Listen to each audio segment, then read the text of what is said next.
our seats after the first few weeks of school. I had been happy sitting near the girls I knew and passing notes during 10th grade world history. Mrs. Gallagher never said a word about it, but on that Monday, she announced there would be some changes. Assigned seats, kiddos. She pointed me towards a desk in the front row, next to a boy dressed in black. His long legs sprawled near the chair that was to be mine. "John," she said, "move over." "Yeah," he said as he pulled in his leg.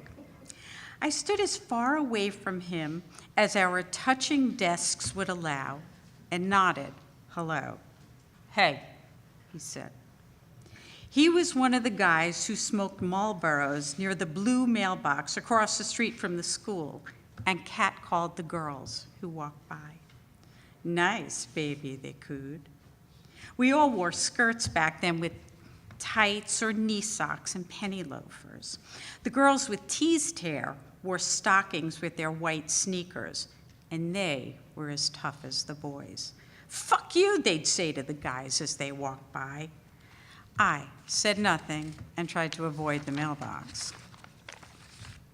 I sat down at the desk, turned my body away from his, and accidentally grazed his leg. I flinched and quickly pulled away. "Relax, honey," he said under his breath.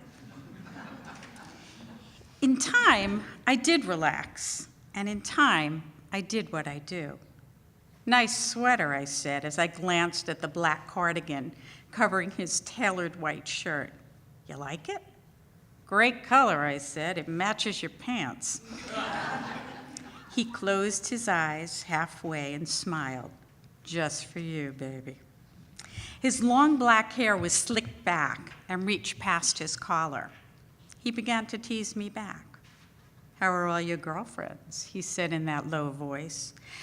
"Way too smart for you," I answered. I was college track. He was one of the greasers, the ones going nowhere.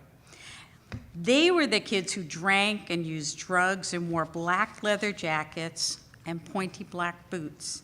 And something about those bad boys caught my eye. Not the stupid ones, but the ones like him who were smoldering with something else.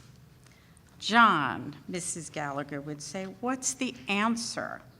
And he'd talk in that low, quiet voice that made her smile. She knew what we did not, that he was as smart as any kid taking the Regents exams. He would become an attorney. At the 20-year reunion, the girls who had never looked at him couldn't keep their eyes off of him. He was tall, slender, funny, and gorgeous. "You look like shit," I told him. "I just got out of the hospital," he said. "Kidney stone." I pulled out a chair and pointed to it. "Sit down, you idiot." He smiled that smile with his eyes half closed. At the 40-year reunion, I almost didn't recognize him. He was heavier and grayer, and now a popular legislator. He was the local celebrity, and everyone wanted his attention. I didn't think he remembered me, and I couldn't bear having to remind him of how we had sat close enough to touch.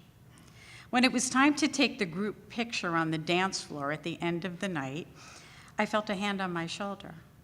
"Over here," he said, guiding me towards the edge of the crowd. I stood next to him, and as I smiled that awful smile of reunion photos, I muttered through my teeth, "I cannot believe you're a Republican." "Oh, you must be a Democrat," he said. He smiled broadly, nodding at those who waved to him across the room. "You are such a politician," I said, "and I would always vote for the other guy." "Oh, you'd vote for me, honey," he said softly, as he leaned down to kiss me goodbye.